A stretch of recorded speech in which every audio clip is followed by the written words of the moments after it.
Hello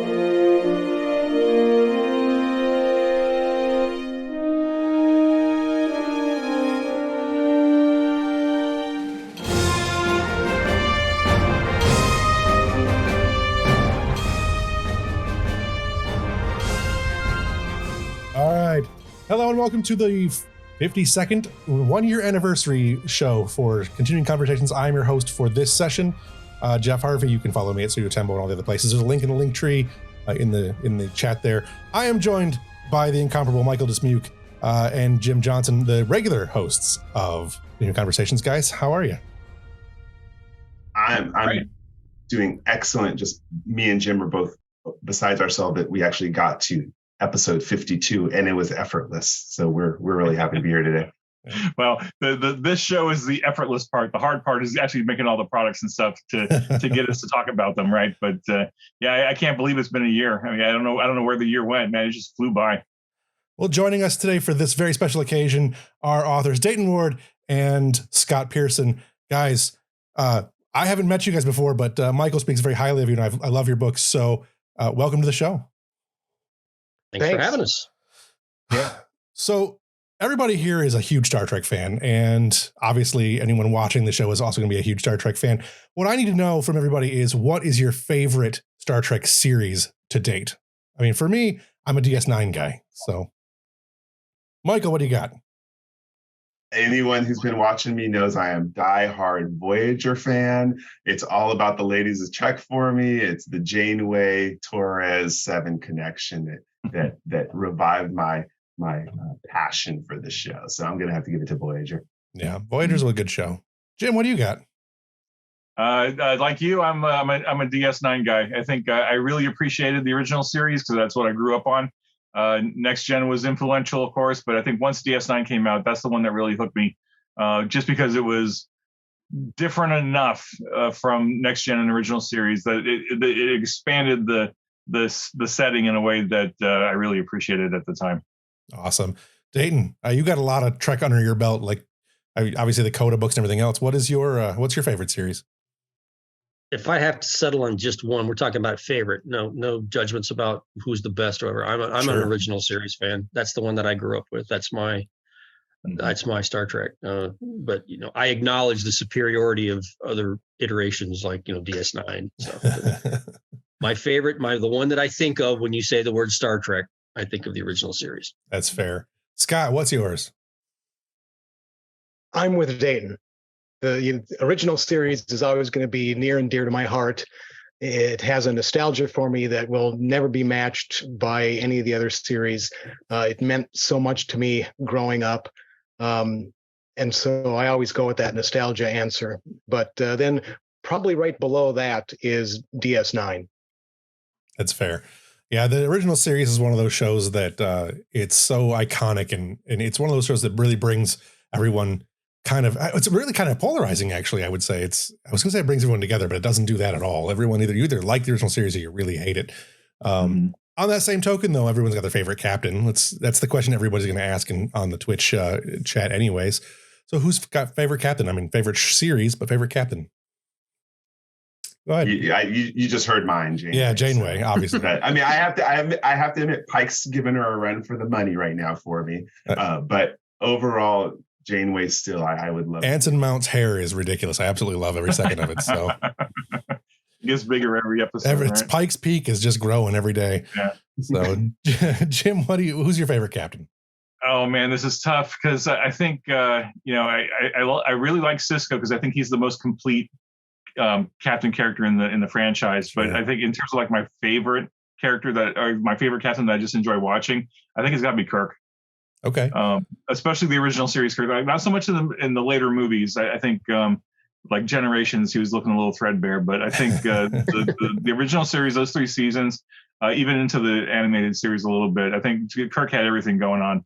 Those characters were so well, at least the Trinity were so well written. Yeah. Kirk, Spock, and McCoy, and I don't think another series has really quite gotten to that level of connection. Yeah. And Kirk was the linchpin for that group. So I think Kirk is my favorite of of everybody. As much as Kirk's movie appearances aren't the most ideal, I think he gets the best line in the the whole franchise, which is, "Why does God need a starship?" But Yeah. fantastic. All right, Dayton, who's your favorite captain, Dayton? Yeah, it's a tough one because, Picard, I think, is a much more seasoned leader, he's more experienced, got a little bit more, worldview under his belt, but it's kind of like we were talking about for the original show. So for nostalgia purposes, Kirk's the guy. He's the guy. He was the childhood hero for a guy who still is kind of a kid at heart. So I got to go with that. But I mean, Pike is coming up fast. Yeah. I really enjoy Anson Mount's portrayal, and the hair turns in a fine performance every week. It's the star of every episode. Scott, go ahead. I'm going to be an echo again, because it's going to be Kirk as the all-time favorite from my childhood. But I am loving Anson Mount as Pike. Mm-hmm. Nice. So obviously everybody here is here because of Star Trek Adventures. And everybody here's got a hand, except me, in the writing of Star Trek Adventures. I don't want to give myself any more credit. I don't have any of that. But with the most recent book coming out, which was Utopia Planitia, we've got a lot of new Starship stuff going on. We've got a lot of everything else. What is your guys' favorite book from the Star Trek Adventure series so far? Like, what thing has to you been the most essential book for Star Trek Adventures? Like, I personally think the Game Master's Guide is probably the best written book I've read in a long time. I think it's one of the best all around RPG books. And for the purposes of Star Trek Adventures, I think it's absolutely outstanding and a must have. So. Well, I know Jim. I'm just going to jump in for Jim. These are all children to Jim, so he hates to call out favorites. Don't let him off the hook, though. I want to hear his answer. Yeah. Oh man, you're brutal. Michael, why don't you go first? Give me a second to think about it. Wow. Okay. I'm going to have to go with the Game Master's Guide and Player's Guide. And I'm only basing that. Okay, I'm a little biased because that was, I think, the first or second project that Jim had me in on. But it's because of the reaction of the audience, including people who never even played Star Trek Adventures and are actually just using it to game master games even outside of Star Trek Adventures now, because of the ethics that we put into the book about safe gameplay, making sure everyone's welcome to the game, which is, of course, what Star Trek's all about. So I have to, and I have to also say, because I've seen 13-year-olds read it and 18-year-olds read it and be like, I want to play the game now. And to me, Star Trek needs to get into this new universe, this younger universe, to introduce new people to it. And so I really thought that those books were great just because of the excitement they've generated so far. And I keep hearing stuff about them. Even one of our previous shows with Eric Campbell from Streampunks, who of course does Clear Skies and all that, he said that was his favorite book for many of the same reasons. So it's really cool to see the #1 Star Trek Adventure streaming show and some other people who play the game, Jackson Lansing, a comic, that they're talking about these kind of publications, and that makes me really happy. Mm-hmm. Yeah. Nice. All right, Jim, you're on the spot now. I wanted to avoid this question. I wouldn't call. Yeah, it's hard because, like, if I say they're my children, then that lends a whole different level to this, which is kind of weird. Because at some point, like, I kick these things out the door, Right. and because they have to get done at some point. They have to go to the children. They have to go to the printer. They have to. Well, I mean, kind of, right? Like, it's absolutely the same thing. Trust me. You've got more experience than I do, Dayton. But I can't imagine kicking my son out the door saying, go earn your paycheck now. Maybe you'll get there. You're still not jaded yet. Fair enough. Oh gosh, there's so many. I mean, we've got 20 books out now, plus all the PDF releases. So this is, I mean, I'm just so proud of the line for 6 years, getting so much stuff done. But if I had a favorite book to pick, it'd have to be the core rule book, I think, because that was the foundation for everything. And if Nathan and the team hadn't done such a great job with it, we wouldn't have any of the stuff that we wouldn't have made it, 6 years, 7 years, or whatever. And it, as a gamer, when it came out, it was so close to the way I wanted to run Star Trek, or so close to the way that I ran Star Trek, just using like homebrew systems, like the FASA games and the Last Unicorn games and the Decipher games and all the other versions of the RPG were good, but they never quite gave me the game experience that I wanted at my table with my group, right?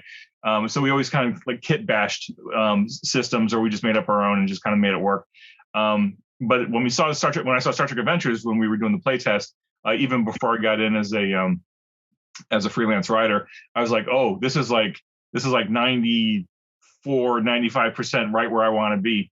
And that made me excited, right? Because then I got into writing it, and I was like, shoot, if this thing can grow some legs, we can do some really cool stuff with this, over the course of the years with products and stuff. And fortunately, we've been able to do that. And we couldn't have done that if that original core book hadn't been so well received, and so effective at what it does. So I think if I had to pick of all the stuff on my shelf that I'm staring at right now, longingly, I've got to say the core rule book is probably right there at the very, very top.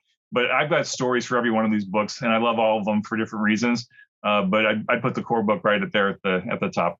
Nice. It's an essential book, and I was playing Decipher Trek pretty much until the day the play test for Star Trek Adventures came out, and I was really excited for it. So, Dayton, what do you got for your favorite Star Trek Adventures book so far? Well, I'm going to offer a multi-pronged answer here. Sure. So I'm going to echo some of what Michael said about the Game Master's Guide, because I think it's a wonderful way to introduce somebody to the idea of role-playing games. And I like his phrase, theater of the mind. I like the way it approaches role-playing games in general and Star Trek in particular.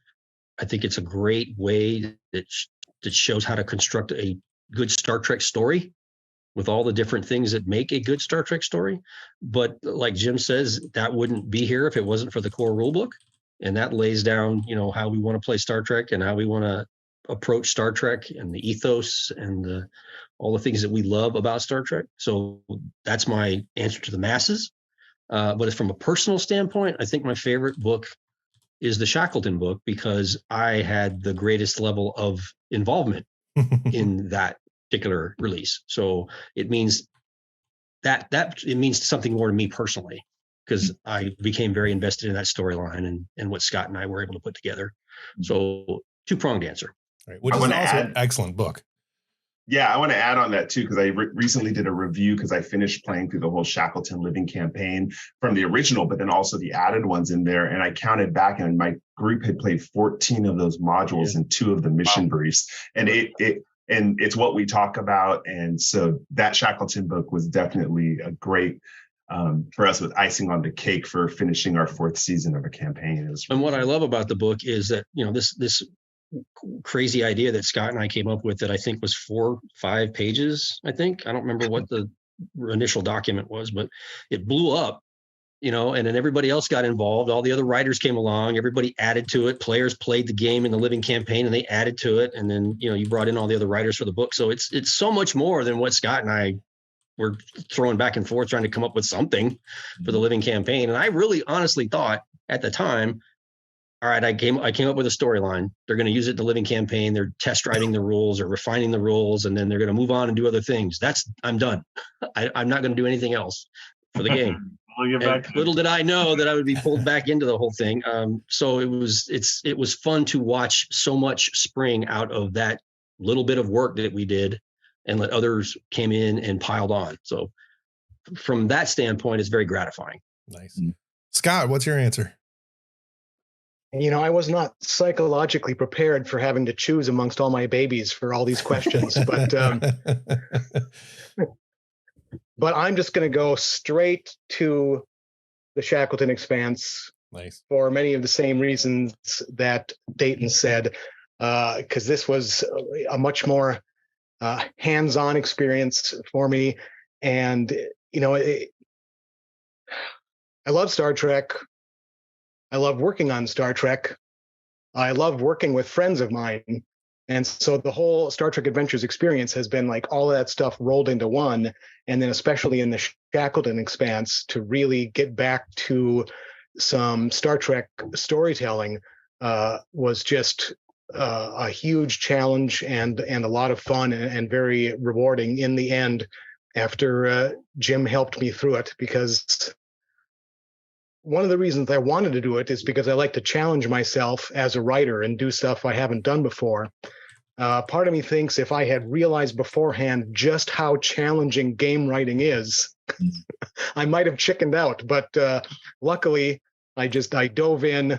Jim was there to hold my hand when I needed it, and it was just very satisfying in the end.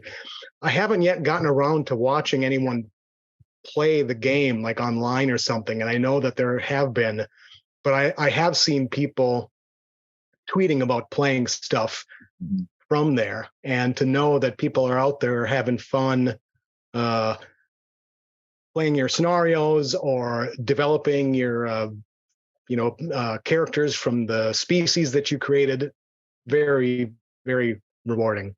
I have two thoughts. I have two thoughts on that. One is definitely it's fun to watch people play it, and what I've noticed is I played your modules and Dayton's modules and Jim's modules, and I'll watch how people play them differently. I'll look at their post-play reports and stuff like that, and that's what's really fascinating, because that's going to tie into my second point, which is my question to you, Scott. You had mentioned that it was more challenging to write gaming modules. And can you talk to people about that, including you, Dayton, if you want to throw in, and Jim, of course, because you are both accomplished novelists.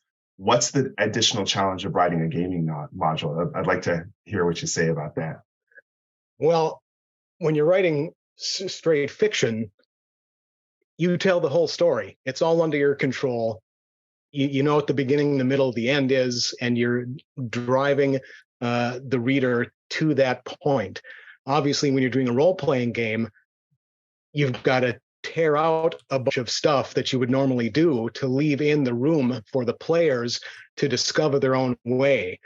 And you still kind of have an endpoint in mind when you're writing sort of a series of interconnected modules like we were. But that's what was so challenging. Yeah, I would find myself just writing things down and realizing, well, no, I can't put any of this in there. I have to. You're just putting up a framework to let those players discover their own.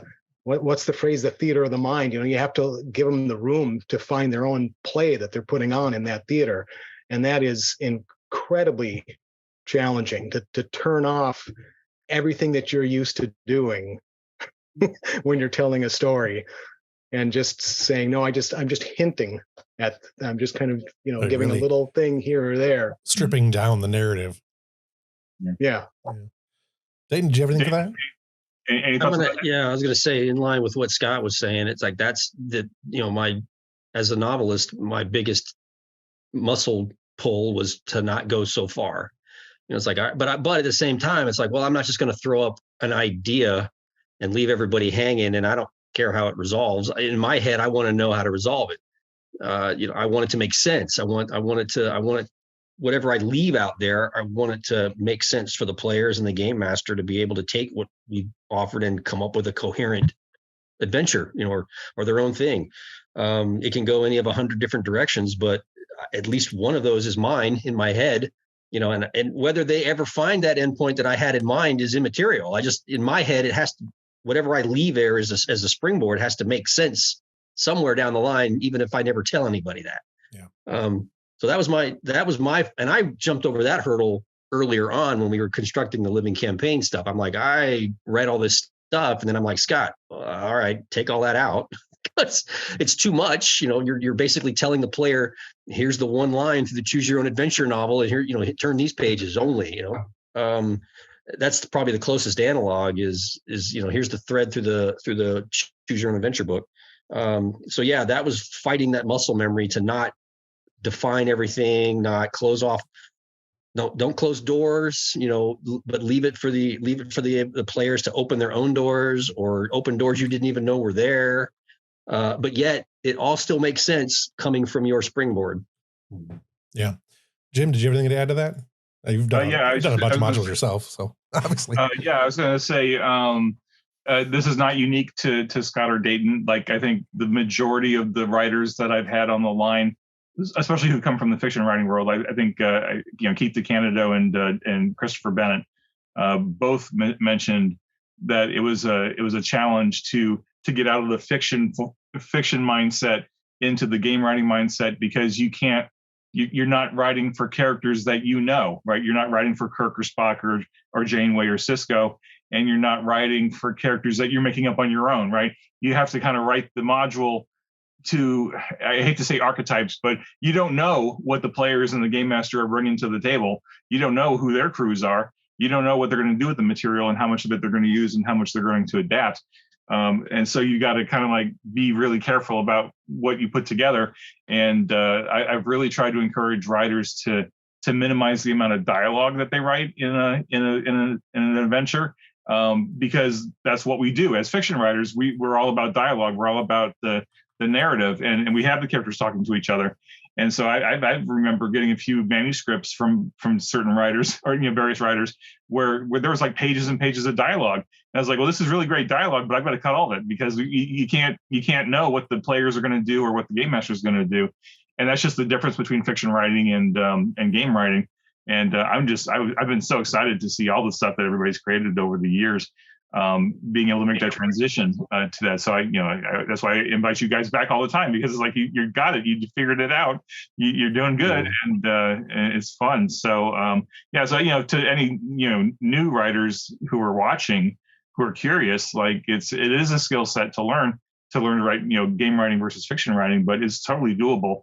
And if you find yourself an editor who's willing to work with you, I'm not going to say I'm a good editor, but if you find an editor who's willing to work with you, then that's worth it, right? You're a very whatever game you're playing, right? Whether it's Dungeons and Dragons or Star Trek or a Vampire or something else, right? The same basic concepts are going to carry over from game to game. You're a very patient editor. I know that. I'm going to go back to the Shackleton book because I noticed the evolution of the modules from the beginning. I've been playing since the beginning, and the evolution of the modules have been to what Jim was speaking about. I think the sweet spot in the Shackleton expanse was in digesting those modules. I really had to sit back and be like, okay, what's my overall epic? Are they going to be villains? Are they going to be anti-heroes? Are they going to be allies of the Federation? And I think I see a lot of the questions on the board from people like, are these good or bad? It's like, no, you missed the point. And so Shackleton Expanse is really good on really leaving it to the players. Okay, you got your main characters, you got the technology, you got the locations, have fun with it and go with it. So if people are looking to learn how to write gaming modules, I would definitely study that. So this is a live show, and we do have some questions from Twitch that I want to get to. I got two right here, but one of them actually fits in perfectly where we're talking, and that's from NC Space Monkey. Also, thank you for the follow, NC Space Monkey. This question is, are there any quintessential elements of Star Trek that you like to highlight in your stories or scenarios? And that's a good question, I think, for everybody, and fits in really nice to what we're talking about right now. Good question. I would just say the characters trying to do what's right, no matter how hard it is. Just trying to find that road. And that's something like, for instance, that's one of my favorite parts of Discovery, that we see the character of Michael Burnham just fall about as far as you can.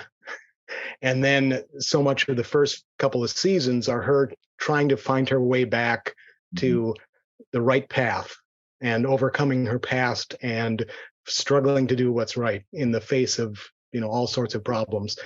And I think that's something that runs through all of the series, the whole franchise. Yeah, I think it's the quintessential Star Trek is you're reaching for understanding. You've encountered something that you've never seen before, or a situation you've never been in before, or a belief system that you're not familiar with, that you're looking for the common ground, you're looking for the way through, you're looking for consensus and understanding and how to go forward. That's most Star Trek episodes in some form or another, when you boil it down to its basic, pillars. So I think that games like this allow the players and the game master to explore those areas. And they don't, even if they throw out the script, they've decided they've read our write-up, they've read our mission brief, and they I'm going to change a bunch of this stuff because I think that my players are going to do X, Y, Z in these situations, and I'm going to engineer some situations for them. That's the whole point. It's like we're just sort of like we're brainstorming fodder at the end of the day. If you think about it, we're just a springboard. They're not obligated to do anything that we've written. Right. So, and I love the fact that the game not only is constructed to allow for that, but it embraces that idea. Like, go for it. I just spent 350 pages telling you how to play the game. Feel free to ignore all of them. So, right. Another good question that I thought we got here is from, and I'm going to pronounce this probably wrong, Mike is Free. Also, thank you for the follow there. Have Scott or Dayton ever played Star Trek Adventures, or have you played it so far?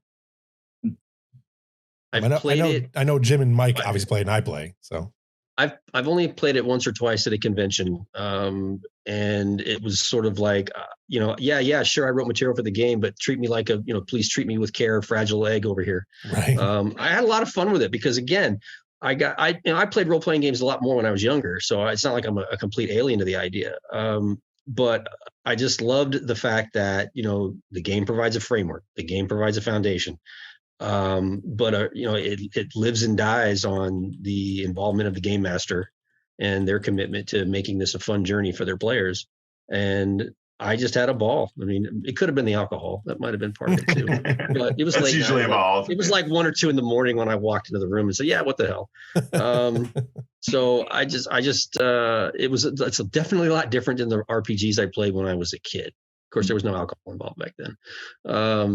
So, because I played the old FASA game system back in the 80s. Sure. And I tried the last Unicorn game, but I think I got 1 or 2 books in before they imploded. So I never really found I never had a core gaming group though. I was never part of a regular group where we met, all the time and played through a campaign. I was never part of that. So it was always a pickup situation for me. Yeah.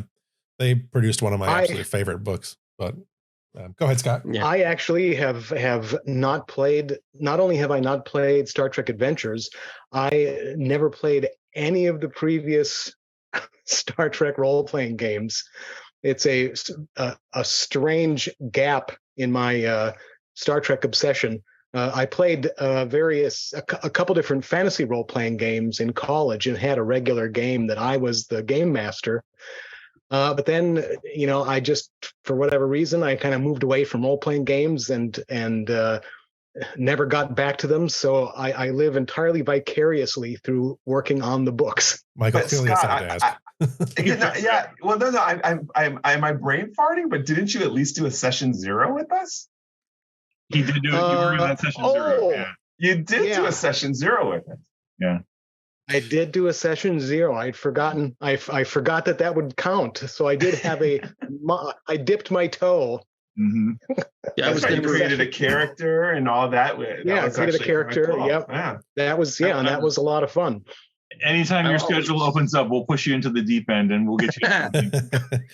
Nothing like starting a live stream. I was always a fan of the idea. Yeah. I was always a fan of the idea of role-playing games. Don't get me started about my schedule. Oh, man. Well, I know I'm partly responsible for it. So how does... Sorry, Dayton, what were you saying? Yeah, I was going to say I never played Dungeons and Dragons. I've never been a fantasy person. I don't really do so. So back in the late 70s, early 80s, when Dungeons and Dragons was huge, I like the idea of a role-playing game and generating characters, and I love the storytelling elements that are inherent in role-playing games. And so I ended up buying a lot of role-playing game books and source books, like for the West End Games version of Star Wars, and I bought what a good version. TSR had a game that came out contemporary with the old Dungeons and Dragons called Star Frontiers, which is like a space opera RPG. And so I would buy those. And of course, FASA came along and some other games. But I lost my train of thought. I never liked fantasy. So Dungeons and Dragons was not a gateway to RPGs for me. Sure. Even though I could get behind, I'm like, I get the idea. I just don't care for swords and dragons. Right. Give me robots and spaceships and I'm in. Oh, here's Star Frontiers. Okay, we're in. Yeah. So how does playing, you guys have obviously played, everyone's played at least a little bit, except Scott, who's played a very, very little bit. How does playing differ from writing for the game or writing stories in general? Like Scott and Dayton, you both have a number of books. Dayton, you've got a lot of books, it looks like. I haven't read all of them. I've read a couple of them. Or I have a couple on my shelf to read. When I have time, I'll get there. But how does writing... What's the difference? Right. How does it differ writing for Star Trek than it does to play Star Trek for what little you've done? Or writing for the stories rather as opposed to writing for the adventures?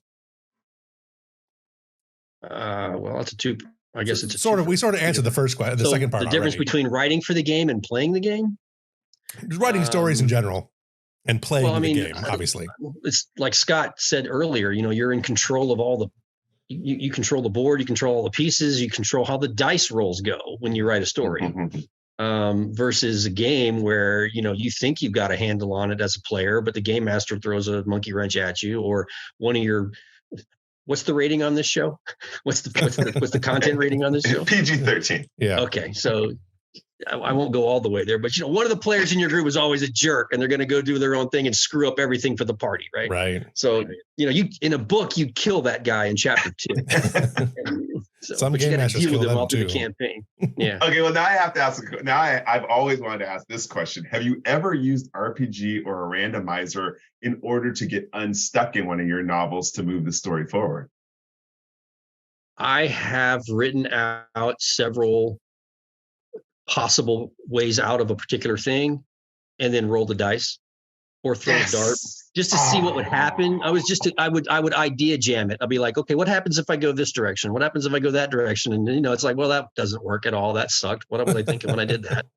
And so I love hearing that. That made my night. I'm done. Okay, we're done. Yeah. Have you ever used any of the Star Trek Adventures or other RPG content to create stories? Like, I know one of my favorite authors was given a lot of books to write Star Wars stuff back in the early 90s. And he used the RPGs to help build the storyline, the story that he was doing. He used a lot of the content from that. Have you guys ever done that for your story creation? Like taking stuff from the game? Absolutely. I think, it's hard not to, right? Because I grew up on this stuff. I absorbed FASA, I absorbed Last Unicorn Games, I absorbed Decipher, all the nonfiction material that came out for Star Trek, all the novels. Of course, I got so many great novels to enjoy. And you can see a bunch of them right behind Scott, right? He's got his beautiful shelf of Star Trek books and lore there. So it's hard not to draw on that when you're working, especially when you're working on Star Trek Adventures, or when I'm working on Star Trek Adventures. But part of it is all that stuff inspired me when I was younger. And now I can kind of carry that forward into the next generation of Star Trek gamers.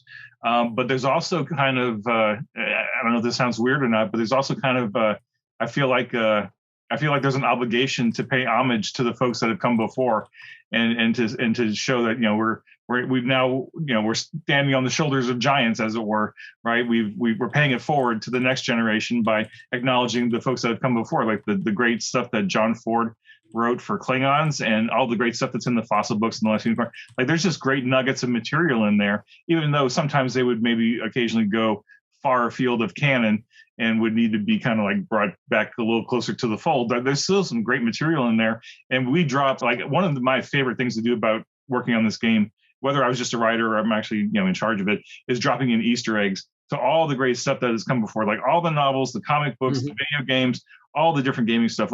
All that is fair game for us to drop in Easter eggs all day long. We have a great relationship with Paramount and the review team, and I think they've caught the vast majority of those Easter eggs, and they've either not commented on it, or they give me a smiley face, or they say, "Hey, this is nice," whatever. And then Scott is a great resource too, because he's our canon editor, and sometimes I'll be like, "Scott, I need a reference to the Beta Quadrant or something," and he can find an esoteric line in a novel from 30 years ago. It's like, yeah, that works. And so I think absolutely, I pillage this material all the time. I mean, it's right here next to my workstation, this bookshelf full of Star Trek stuff, and I can't help but use it. This is my opportunity to actually tell Dayton what we were talking about the other day, Jim, too, is I took one of his characters from the Starfleet Corps of Engineers, the Horta engineer called Chwolk, I think is how you pronounce him. And he got into the latest book, the Utopia Planitia. So he's actually an encounter in there based on Easter eggs, because Jim encourages us to try to get them in if we can. Yeah. Oh, I want to jump in and just say that's one of the... I really enjoy when I discover those Easter eggs myself when I'm doing my canon review, because I'll be going through the material and then there'll be some sort of thing that seems like it's a reference to something. And I'm like, what the heck is that? And I start, doing the Googling and looking it up. And then it's like, oh, it's some throwaway reference to something out of a FASA module or something. And yeah, that's fun stuff. Mm-hmm.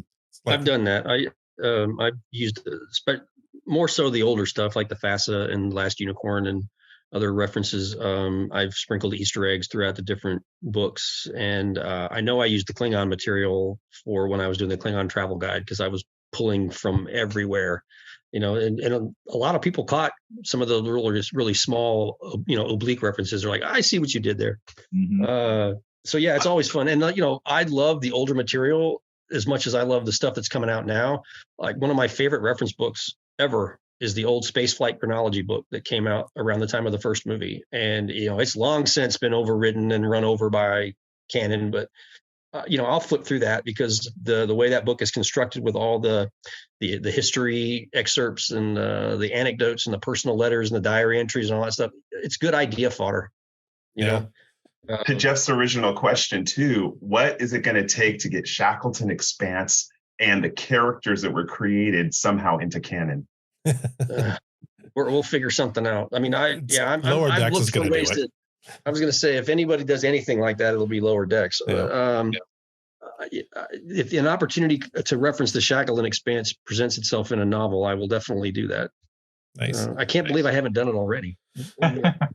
Hint, hint, hint. Yeah. I mean, I honestly, I don't have an ego involved in this, but I think because Michael, you asked this question a while ago. I don't remember what episode we were on, but we were riffing on the idea that obviously with the Star Wars series that are out there right now on Disney Plus, which are just amazing. They're clearly pulling material out of the West End games, yes, RPG, because that's such a great warehouse of information. I mean, there's so much great stuff in the West Unicorn games, Star Wars line. I mean, that was formative for me when I was growing up. They had just so much stuff, right? And that's really influencing all the TV series that are coming out now. And you had asked, gosh, I wonder if any of the production team members on the current slate of Star Trek stuff are looking at our stuff. And honestly, I don't know. I know we have sent care packages to a number of different people involved in the production, whether it's actors or other folks. So maybe, it's hard to escape Star Trek Adventures. I mean, especially with some of the folks, they can get easy access to the material if they need it. All they have to do is ask or get the PDFs or whatever. Right. But sometimes I'll watch an episode and I'm like, oh, that's like right next to what we're working on right now. I wonder if they kind of glanced at Shackleton, or if they glanced at one of the other books or something.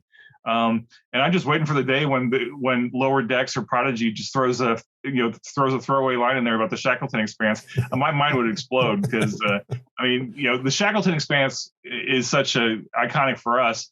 But it would just be a hoot to see it on screen, just to see it, right? But I have no idea if any of the production team. It's worth mentioning in case Scott and Dane didn't hear about the previous interviews we had with Thomas Maroney from STO. But the origin of the Ross class started in an RPG game, which then got thrown into STO, which then gets put into Utopia Planitia book. Actually, let's rewind that chronologically. It shows up on Picard. Yeah. So it made it all the way to TV show, to canon. And so several of the ships are now canon. So it started, Jeff, to answer your original question, from an RPG game that eventually worked its way through STO, TV show, and Utopia. I think it depends on what you're talking about. Like, to put a ship in there in a program where you need background ships and you need ships, taking up space in battle scenes and stuff, it's a way easier to pull something from Star Trek Online or Star Trek Adventures, right, or a tech manual, because it's just, the computer rendering, boom, put it on the screen. To work something into if I could find a way to work the Shackleton Expanse into a version of the map, the quadrant map that you sometimes see depending on an episode, like I don't have direct access to that, but if I could get, the key to the back door when nobody's looking, I'd find a way to slip it in. Well, we got a map if you need it. Let us know. Yeah. I mean, every time when I see it on a show, it's like, they'll have a big old map out there, and I look automatically to the far right, like, all right, I don't see it. Not there yet. Not there yet, but we'll see. NPC Space Monkey. We might have to start. Dayton and I might have to start sort of nudging people that we know. Yeah, absolutely. NPC Space Monkey asked a follow up that was, what is it about Star Trek? Jim, you'd asked earlier. You said something earlier about Star Trek Adventures being about 95% of what you were looking for in a game. Yeah. What is it about Star Trek Adventures that makes it feel more like Star Trek to you than other previous versions of the RPG, for any of you? Oh, that's a good question. and this is only my opinion, right? And so I'll take off my project manager hat and line editor hat and all that stuff. And just speaking as a gamer, Star Trek Adventures is the first official Star Trek RPG that has come out that I thought enabled me to create Star Trek experiences at the table that felt like a Star Trek episode in a way that other ones didn't. And I think that's partly because like the core rule set, the real, I mean, like when you get right down to the heart of the basic task resolution, I'm not talking about the meta currencies or all the other, great crunchy bits that you can add to it. But like at its core, it is a dramatic narrative storytelling machine. And it gets out of the way of the players and the game master creating that narrative at the game table to where you don't even have to roll dice for an entire session or several sessions. You're just riffing off each other, telling a story, right? The game master is going to be like a writer throwing rocks at the characters to see what happens. Get them up a tree, throw rocks at them, see what happens. Do they fall out of the tree? Do they manage to climb out? Whatever, right? But it is such a great engine for collaborative storytelling. Which in my opinion, an RPG based on a TV series really needs to acknowledge the fact that this originated as a television series, and it's not, it's not a setting that you're putting a character into, like maybe a fantasy setting or something. But because this is specifically Star Trek, right? You need those tropes and material that you get from a television show and watching Star Trek on TV. Even to the point where Nathan, when he designed the game, Nathan Dowdell. The basic scene economy that the game is built on, right? You do a scene, stuff happens. You do another scene, stuff happens. You do another scene, stuff happens. And that's literally what you're watching on the show, right? You're watching the characters go from scene to scene to scene, and things escalate. And then, and then it goes from there. So I think that more than anything else is what really got my excitement going when I read the playtest doc, not even the final version of the core book, but the playtest documents was like, it's all right here. This is a dramatic narrativistic game where I can tell awesome stories with my characters and with my fellow players. And like, we don't even need to touch the rule book once we get started, right? It's not like some games where you grind the game to a halt because you got to go find some rule on page 86 in splat book number 14 to figure out how to do a thing. You just make it up as you go, and it doesn't punish you for that, right? The game doesn't punish you for that. It encourages you to do that. So that's my opinion anyway. So I'll put my hat back on now. And Michael, Dayton, Scott, any other opinions on that? I think it just makes. Oh, go ahead. I was going to say, I just think it makes such a strong effort to focus on the characters and their life path, and so it really helps to not get distracted by like big space battles. It's very easy when you're doing a game like this to have those epic battles, and you can have those space battles, but there's just so much thought put into how those characters develop that it's really going to help the players have a rich experience in those characters compared to other. Like I said, I used to play some role-playing games when I was back in college, and there was just nothing in them that would help the players develop characters as rich and complicated as the process that's in Star Trek Adventures.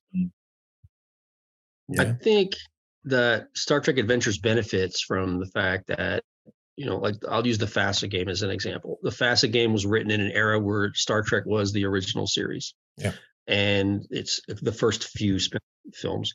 So, now we've had many more years and multiple television shows that can show us just how many different ways you can create a Star Trek story. There is no one kind of Star Trek story. That was true even with the original series, but I think when you started adding in all these different crews and situations and settings and premises, you realize that, what is a Star Trek story? That is such an open-ended question, and there are so many ways to answer that question, and very few of them are wrong. And I think that the game, as Star Trek has evolved, role-playing game has evolved. The rules were much more stringent in those earlier incarnations. I think the way that you all have designed the game to allow for adaptation or improvisation, I think it's much healthier for the game. I think that's a better way to keep the players invested, the game master invested, keeps them interested. and the fact that, like you said, you can throw away the rules and the game doesn't punish you for it. You don't have to roll the dice. You don't have to look at a chart. You don't have to look up a spell. You don't have to do this, that, or the other. You can just go, because that's kind of like life anyway. We have rules, but life breaks the rules all the time. I love that idea. I think it's just that as Star Trek has evolved, so has the concept of what a Star Trek story is and how you adapt that to different media. And you guys have knocked it out of the park so far as I can tell. Yeah, I think part of that too is, in addition to everything you just said, I think RPGs in general have evolved from the 70s and the 80s on to now, as things change and develop. Because I can think of the FASA game is a good example, and then even the old school D&D stuff, like the red box D&D and the early stuff. If you look at it, just look at a character sheet, right, and you can see lists of skills. And it just really dense character sheets full of skills and different things, to where I think the RPGs back then were really more of a simulationist kind of mode. And I don't know a lot about the simulationist versus narrativist gaming circles. I know there's a lot of people out there in the industry that are all about that. I kind of don't care. I just to get down into the weeds about skill levels and shield points and hull points and ranges and orientation and positioning on weapons and stuff. It's I don't care. I just want to tell a good story, and all that stuff just gets in my way. I totally respect that some people really like to have that in their games and need that in their games, but that's not what I'm looking for from a Star Trek game. I don't care if the Enterprise is here and the bird of prey is up here at a certain angle or whatever, and I have to position it just right. It's that's not the kind of game I want to play. If I want to do that, I would probably either look for a miniatures game or a computer game that can kind of bring me that kind of level of granularity. But for RPG, I want something way more snappy and narrative and almost radio drama, if we can make it happen, right, either at the table or online or something. Yeah. Michael, any thoughts about it? Oh, go ahead, Mike. Go ahead. Oh, yeah. So I honestly had never played any other versions of Star Trek games before Adventures. Now, I had picked up the books in gaming shops, but honestly, what kept me away from them was the mechanics. It was that kind of positioning and so it never got my attention. I had played 28 years of superhero games before. I never played Dungeons and Dragons similar to Dayton, but I played Marvel TSR, Champions, Heroes Unlimited. But I knew the format was comic books. And so Marvel TSR especially really played into the comic book format in my mind, which I was so familiar with. But what happened is when I still remember Star Trek Adventures, I heard about the Living Campaign and I picked up the playtest rules. I remember specifically going through those modules and looking at the rules. And I was like, this is easy. Yeah. I was like 2D20. And it was for one of the few times picking up a role-playing book where it was so easy to understand. I know we interviewed Nathan about it, 2 interviews with Nathan about how he hit gold with the design on the mechanics. So that actually got me for the first time after 28 years playing Star Trek, because I felt I understood the storytelling mechanism with the rule set. So that's how it ended up for me, that it sold me on Star Trek RPG. I've played pretty much all of the Star Trek versions from FASA on up. And I will say that I always felt like the Decipher version was kind of a continuation of the old FASA one, whereas this one is kind of an homage, or not an homage, but the Last Unicorn Games version of the system really, to me, was a Star Trek feel. But what Adventures does, it does everything that Lug did, but better. It's faster, it's more narrative, it's easier to play. I absolutely agree with Jim that this is, when I first sat down to play the play test, it was exactly what I wanted from Star Trek. It was with very little modification. This game, this version of the game, really represented the way it felt to watch Star Trek. And as we were sitting there playing and going through, and it was the adventure with the spear throwing giant. It was one of the episodes of original series that got redone as one of the playtest adventures, and I think it's one of the Shackleton Expanse living campaign adventures. And it was absolutely fantastic. The players loved every second of it, and it felt like watching an original series episode. I think it's not to praise overly much, but I think that Star Trek Adventures is absolutely the best version of a Star Trek game to date. Interesting. No, and thanks. I appreciate that. I think it's interesting too. Last Unicorn Games came out. Of course, the internet was very different 20 odd years ago than it is now. And I think Star Trek Adventures, and this kind of ties back to something you were saying earlier, Scott, about watching an actual play online or something. I think Star Trek Adventures really benefited from the online community of people playing the game and putting the episodes online. Like I think Shield of Tomorrow was a live streamed game that Eric Campbell ran, and he actually decided to run Star Trek, and he was running it even when it was still in playtest, right? So their episodes were coming out in 2017, even before the core book had released. We were still in playtest. And that was so unexpected because we didn't plan that to happen, right? It just happened organically. And we were able to take advantage of that, of course, because it was like, holy cow, there's people actually playing the game online right now. And we can just kind of like, support them and they can support us. And it just made it happen. But no Star Trek game had prior to that really had that level of engagement and opportunity to do stuff. And I think, just the fact that show was out there showed how narrative the game could be and how easy it was to get into it and how easy it was to make interesting characters and to care about those characters and stuff.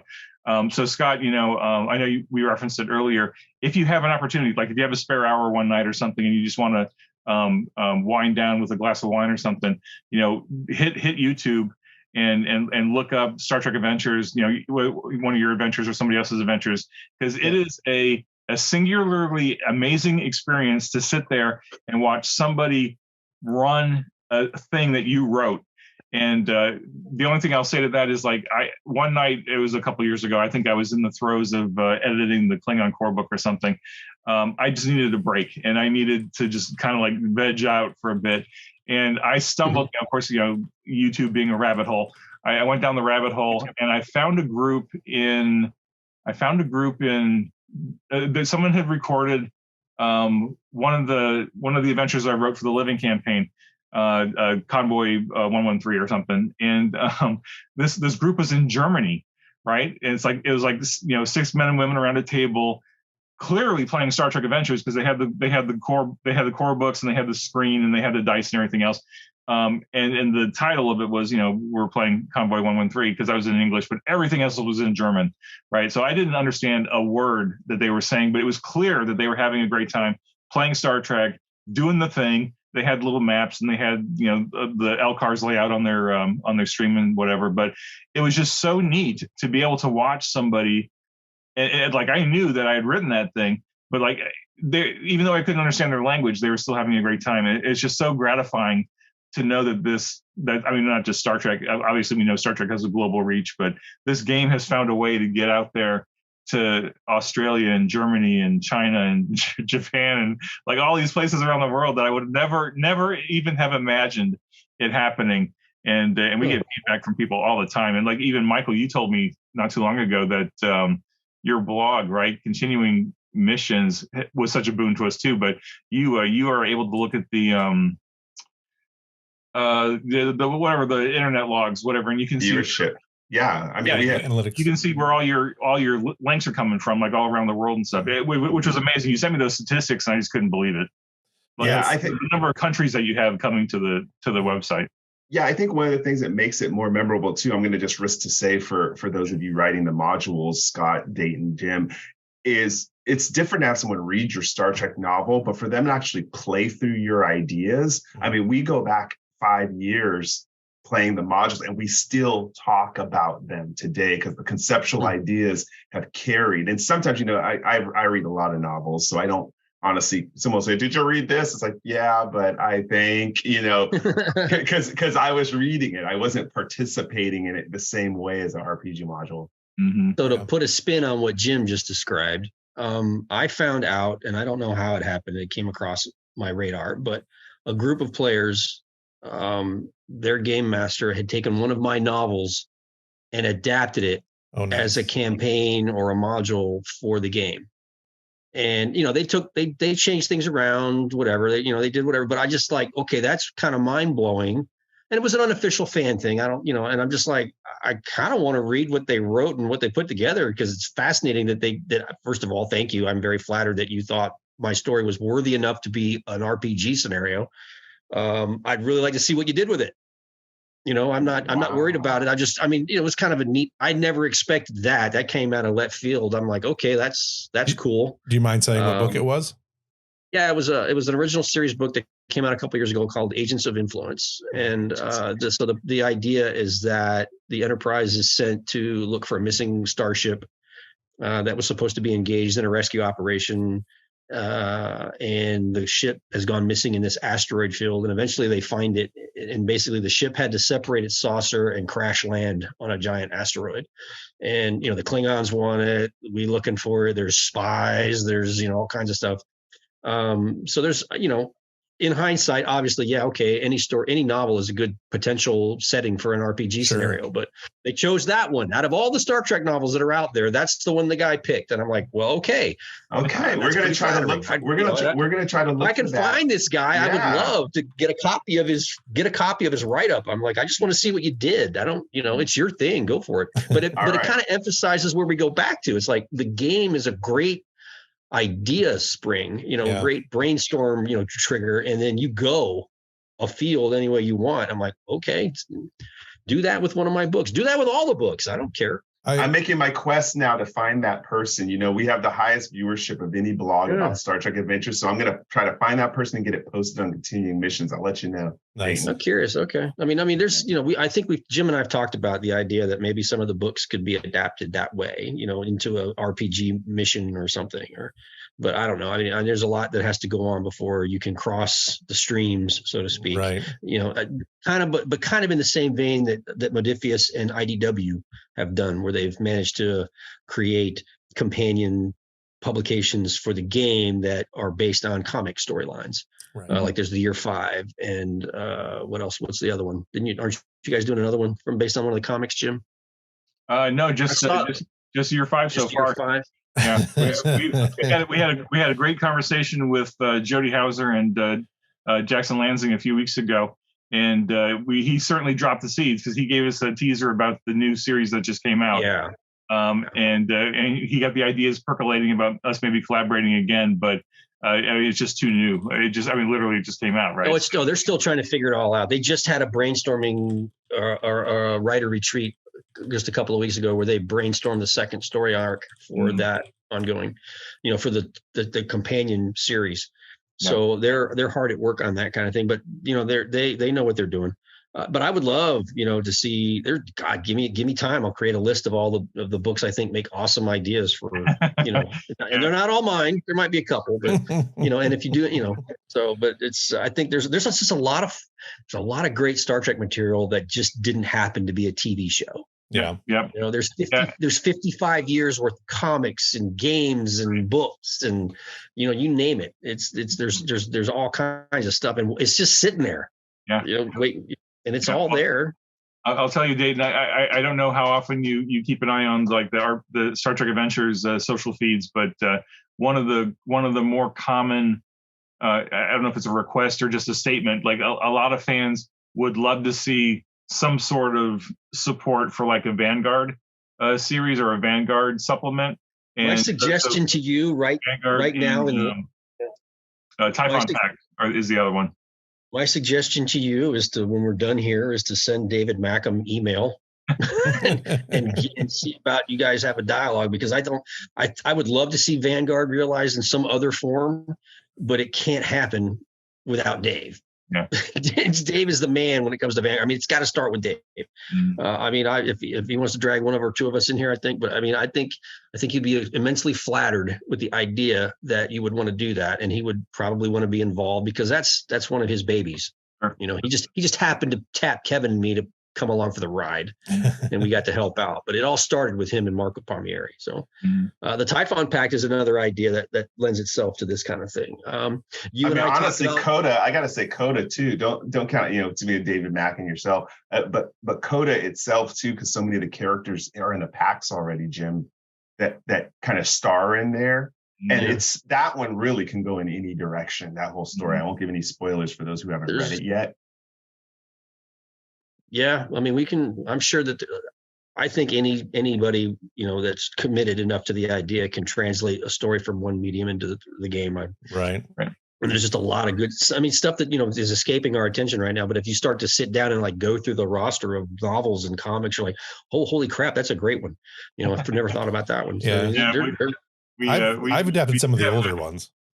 Yeah. Yeah. That's what I mean. I'd go back again, like do Time for Yesterday or Yesterday's Sun or, that kind of thing, or The Wounded Sky, good Lord, do The Wounded Sky as an RPG game.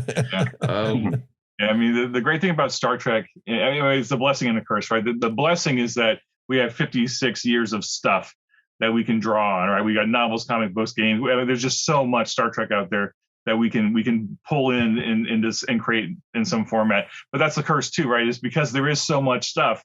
Like even though this game is now 6 years and maturing, and we've put out 20 odd books and I don't know, probably at least 80 digital releases or something. That's a ton of content for an RPG, and we still have barely really scratched the surface of all the stuff that's out there. And like the fans could tell us all day long about the stuff they want. And it's like I'm nodding my head. It's like, yeah, I want it too. I want it too. There's just only so much time in the day to get all this done. and there's only so much room on my shelf. Right. Yeah. Right. Well, my thing is, it doesn't have to be a straight adaptation or whatever. Just the idea of the Typhon Pact. You could start with the idea of these 4 races or change out the races or do whatever. But they came together for this reason. Go. I mean, that's in the best spirit of the game itself. It's like great kernel of an idea, but off we go and do our own thing with it. Except for Vanguard. If you touch Vanguard, I was even thinking just encounters, and we've talked.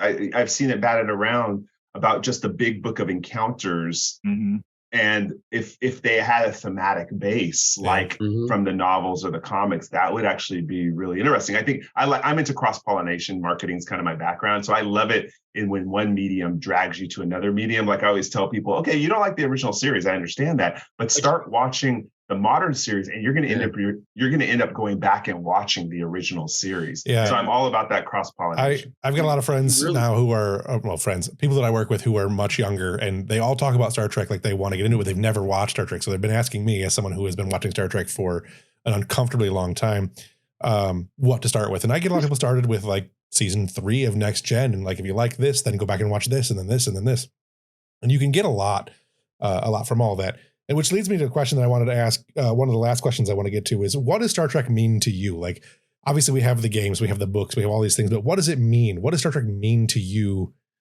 What got you so into all of this? What got you to love Star Trek? Let's start with Dayton with that one. You got the most, I think, Star Trek under your belt. What does it mean to me? Yeah, what does Star Trek mean to you? It's definitely, to me, the essence of Star Trek is it's a journey.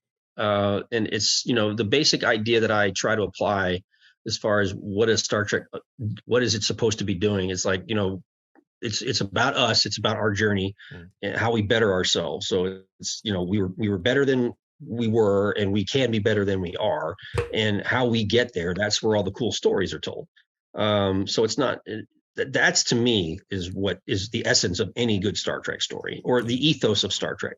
And to me, that's what sets it apart from different science fiction, other science fiction properties or other science fiction franchises. It's the only one that really, I can look at that future and go, we could get there. We just have to work a little harder, and we have to be a little kinder, and we have to think of others besides ourselves, and we can have that future.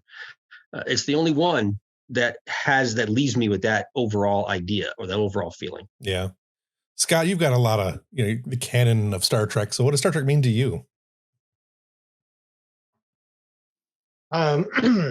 Well, a lot of what Dayton said. No, you get up your own stuff. Right. I'm going to build on this though. There is that foundation of the hopeful future and people striving to be better. But one of the key things I think for me, when I was a kid and first started watching it, in retrospect, I think one of the things that really drew me in was the friendship of Kirk and Spock and McCoy, and just seeing how much these people meant to each other and how much they were willing to risk themselves to help out their friends. So those personal interactions is a lot of what it means to me as well. Seeing people just, enjoying each other, developing these great bonds, and struggling through things together the best they can. And one of the things that draws people to every time that there's a new series, you start seeing, like kind of, where's the Kirk, Spock, McCoy analog? You kind of start seeing the way the characters develop, the way they interact. You start seeing the developing friendship between O'Brien and Bashir, or the great weird friendship between Odo and Quark, or whatever you see, and so it's those characters too that really draw me in over the years. Yeah, Jim. I think not to echo what's already been said, but Star Trek is a hopeful future, and it really drives home the fact that we could have that a version of that hopeful future, right? But the only way we're going to get there is if we work together, right? And so that teamwork that you see week in and week out on all the different shows, like the characters may have bad days and may not like each other that much, or like in the case of Odo and Quark, maybe they hate each other, but secretly they really have a deep respect for each other, right? You still work together and you find your way through the problems, right? And I think that is a message that never gets old, right? I mean, even in this current polarized political environment that we live in, right? If people would just work together a little bit more, maybe we could get further down the road. But and that's Star Trek, right? It's like no one is out there by themselves, and dire things happen to you if you're out there by yourselves. You get into real trouble. But if we can work together, then maybe we can achieve something amazing. And as a lifelong learner, I have Star Trek to thank for being a lifelong learner, because like every episode, they're learning something new. They're doing something new. They're out there boldly going.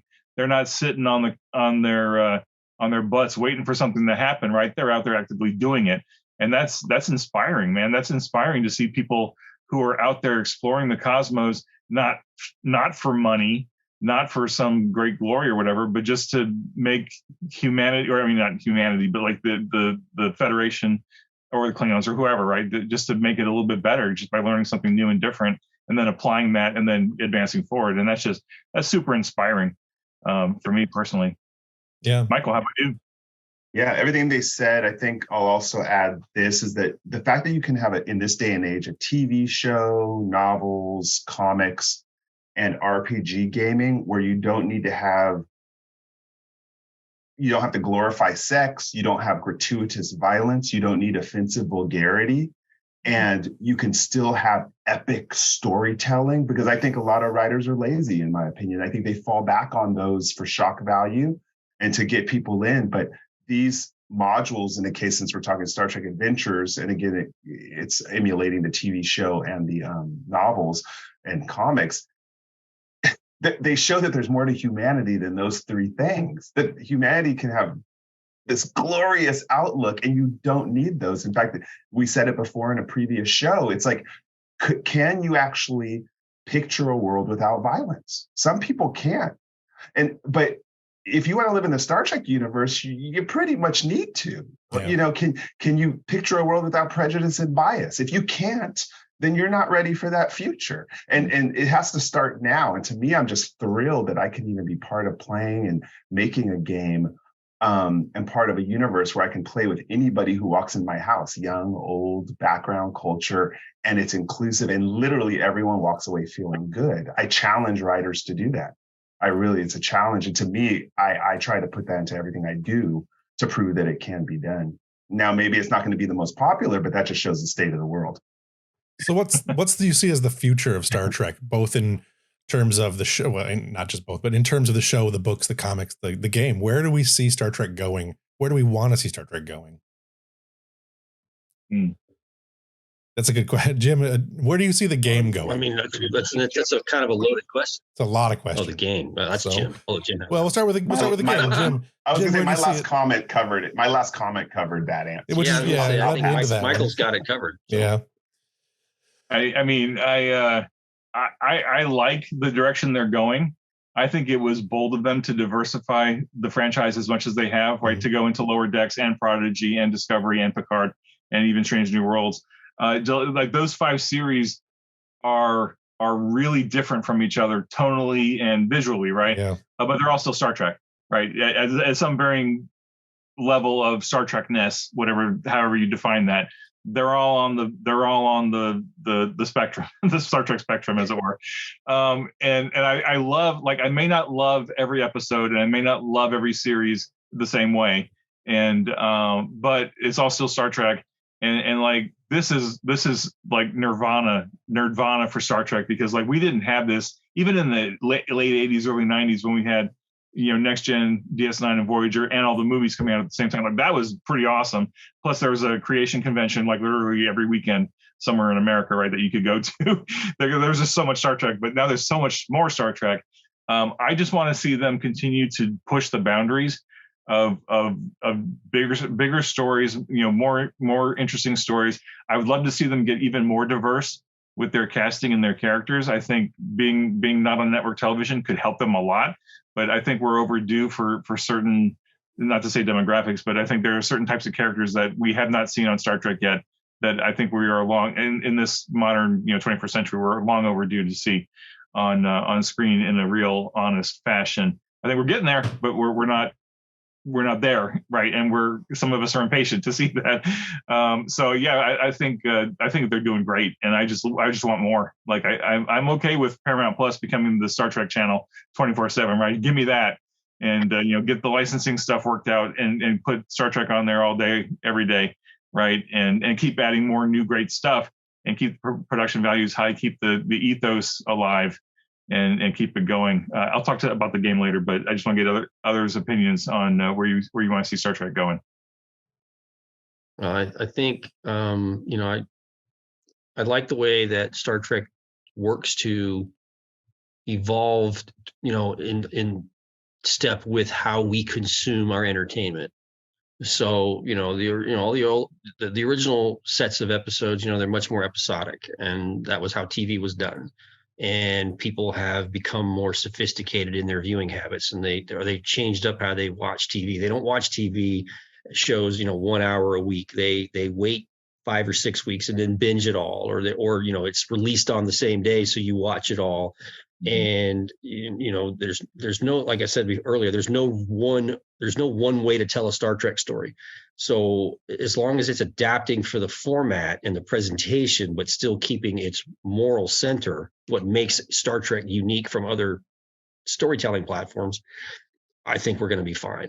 You know, I read comments about how, you know, they love Strange New Worlds because it's back to episodic television. It's like, well, did you not watch Deep Space Nine? You know, right. Deep Space Nine you know, it started off kind of episodic and then went all in on the serialized format before that was even a thing. You know, and then we have fans, you know, who come to DS9 having watched it on Netflix, you know, where the entire run is available 24/7, and they binged Deep Space Nine, and for them that was the natural way to absorb that story. And we're like, we had to wait a week between every episode, you know, and sometimes longer. And if it was, you know, depending on where you lived, it might not air until 1 o'clock in the morning, you know, on the very last day of a broadcast week or some crap. So, you know, I like the fact that Star Trek is finding ways to reach new audiences, but yet retain the key elements of what makes it Star Trek. We can quibble about what isn't Star Trek, but right. I have a lot of patience. I don't have a lot of patience for people who try to tell me that this is not Star Trek because X, and it's some arbitrary thing that they've set up as an obstacle. I'm like, that's, you know, Gene Roddenberry himself was like, I'm quite happy to be here 50 years from now and see Star Trek being told by other people, and it doesn't look anything like anything I came up with because I couldn't imagine that at the time. Right. Go with God and do it. If he can be happy with it, I can live with it. Yeah. I want to see them keep trying different things like they're doing, you know, and I've said to earlier questions, I've talked about how special the original series is to me. And, you know, if I ever have an urge to watch the original series, I can go do that. I don't need a remake of the original series. They can, you know, try all these different things. And yeah, some of the things aren't going to land for me as much personally. But then you go online and, you see people that are loving whatever it is that maybe isn't your favorite. And then, well, there's someone else that's come into the Star Trek fold.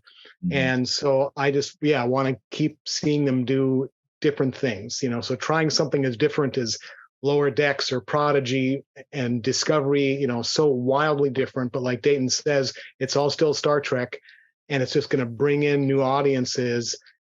And then, like, I can't remember who said it earlier in this show, but once people get inside, then so often they'll want to go back and see what everything else was. Mm-hmm. Yeah. And they can enjoy the stuff for what it was and what it, and the time period it came out, even if they're a younger person enjoying the more contemporary storytelling. They could still go back and discover the original series and realize, wow, that was cool for its time. And you'll be happy to know I have an 8-year-old nephew who prefers TOS to anything else. And what's funny about him is he'll even call out the womanizing. Like he'll say that we were watching one and he's like, why is Kirk touching a woman like that? But he still likes the show. But it's so interesting that this 8-year-old mind is involved to see, okay, that's off, but I'm getting the plot line. I like the stories. So you'll be happy to know that. Yeah. That's great. Awesome. This has been a really good show. I am so grateful to have been part of this one. Michael Dismuke, Jim Johnson, as always, you guys do an excellent job. Dayton Ward, it's great to have you on the show. I think you had a lot of response in the chat. I think everyone was really happy to see you. So thanks for coming on. Good. I mean, hopefully I didn't say anything that'll offend anybody. Yeah. Scott, also great to have you on the show. I really would love to talk to you guys more, and just really everybody about this stuff. I love talking Star Trek, but we've been on for quite a while, a little over, I think, longer than we wanted to be, but, I don't have anything else to add. Jim or Mike, did you guys have anything else you wanted to add? Well, we like our gratitude. We always like ending in gratitude, appreciation. So maybe what we'll do is I'll go ahead and start, and we'll have Scott, Dayton, and Jim do it. Usually I do gratitude to the brick and mortars out there that are selling the book and encouraging people to get tactile with this content. But actually, since this is our anniversary episode of continuing conversations, I actually want to thank everybody out there in social media who tunes in, watches, goes to the blog Continuing Missions.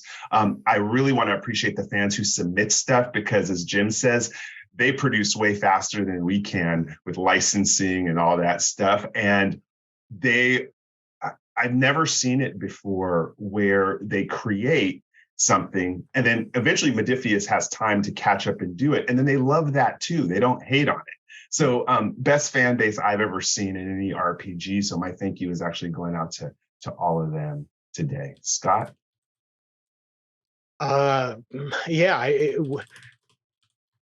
Everything we do, we owe to the fans. And I started out a fan 50 years ago, and that I've been able to make this part of my professional life is amazing. And it has all to do with all the other fans that are and the growing fan base as more and more people come to it. So just thanks to everyone. Yeah, I'm going to echo that. If it wasn't for the fans, I'd be still sitting in the cubicle looking at spreadsheets somewhere.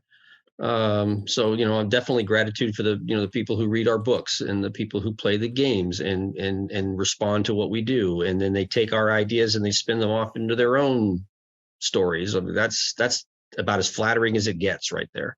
I got to throw a little gratitude toward Jim, because he's the one that dragged me into this hellhole. I'm sorry, this opportunity of without parallel.